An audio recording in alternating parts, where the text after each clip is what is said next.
Assalamualaikum warahmatullahi wabarakatuh. Apa kabar anak-anak ibu semua kelas 4A, B, C, dan D? Hari ini kita akan kembali belajar IPA ya, mengenai hubungan gaya dan gerak dalam kehidupan sehari-hari.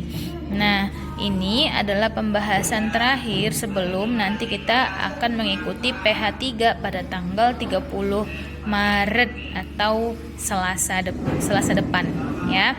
Jadi coba diperhatikan dan dengarkan dengan seksama. Nah, pembahasan ini tentang gaya sudah kita bahas ya sampai beberapa minggu. Nah, ini Ibu lanjutkan lagi pembahasannya. Gaya dan gerak sering dijumpai dalam kehidupan sehari-hari. Banyak kegiatan yang berkaitan dengan gaya dan gerak. Gaya adalah tarikan atau dorongan yang dapat mempengaruhi kedudukan suatu benda. Maksud di sini kedudukan tuh posisinya ya. Nah, gaya dapat menimbulkan perubahan gerak. Banyak alat dibuat berdasarkan gaya dan gerak, seperti contohnya ketapel, terus papan jungkat-jungkit, kompas, pengerek bendera ya, atau pengerek benda, dan lain sebagainya. Nah, kita masuk ke ketapel.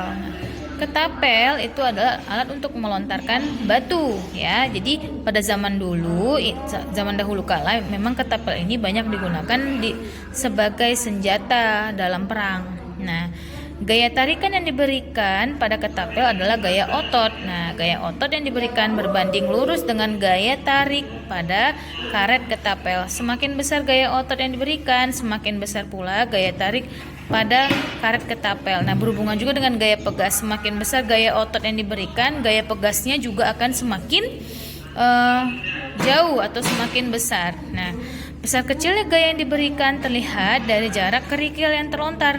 Nah, semakin besar gaya tarik yang diberikan, berarti akan semakin jauh kerikil atau batunya akan terlontar atau terlempar. Sebaliknya, semakin lemah kita menarik ketapel terus hanya pelan aja gitu, maka makin dekat si batu terlontar gitu ya. Selanjutnya ada papan jungkat-jungkit. Papan jungkat-jungkit itu tahu kan yang kalian kalau naik papan yang antara kiri dan kanan orangnya seimbang, jadi kalian naik ada yang turun, permainan TK ya waktu kalian TK dulu. Nah, papan jungkat-jungkit ini merupakan pengungkit dengan poros atau penumpu di bagian tengah. Jadi di bagian tengahnya tuh diberikan kayak besi atau kayu gitu, jadi biar dia seimbang. Nah, mainan ini menggunakan prinsip keseimbangan. Jadi untuk menggerakkan papan jungkat-jungkit, orang yang berada di bawah harus menjejakkan kakinya ke tanah.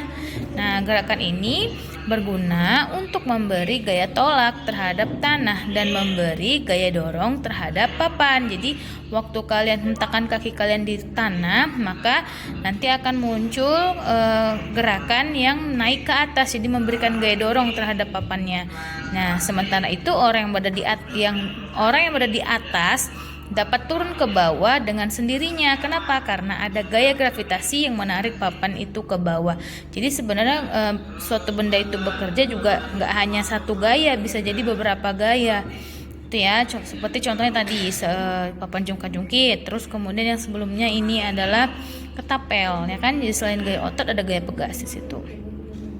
Kemudian kita masuk ke nomor 3, gerobak. Nah, gerobak adalah pengangkut yang sederhana.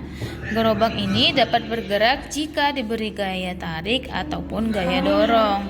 Ya, tahu ya gerobak ya, atau misalkan kalian pernah lihat bapak-bapak yang sedang menarik semen atau membawa semen menggunakan gerobak, itu kan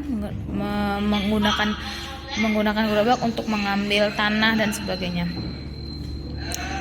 Selanjutnya ada alat penggerek bendera. Nah, alat penggerek bendera ini terdiri atas kontrol dan tali.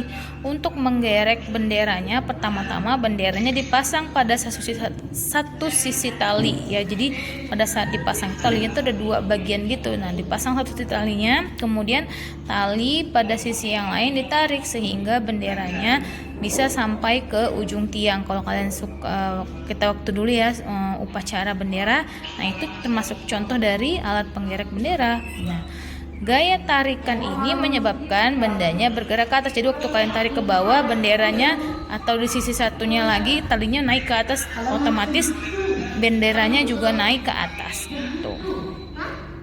Kemudian ada kompas. Kompas ini dipakai untuk mengetahui arah mata angin ya. Jadi jarum kompas selalu menunjuk arah utara dan selatan karena adanya gaya magnet bumi yang menarik jarum kompas ke arah tersebut.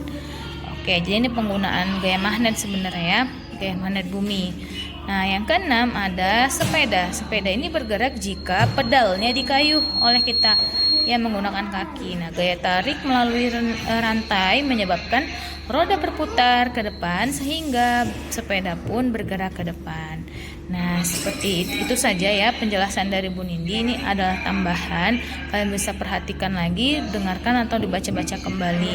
Insya Allah hari Jumat kita akan coba membahas kembali dan seperti biasa akan membahas soal juga. Untuk hari ini tidak ada tugas ya, hanya mendengarkan video saja. Oke, tapi tetap pastikan kalau kalian sudah paham. Kalau tidak paham silahkan ditanyakan ya di Google Classroom ataupun lewat WhatsApp. Oke, Assalamualaikum warahmatullahi wabarakatuh.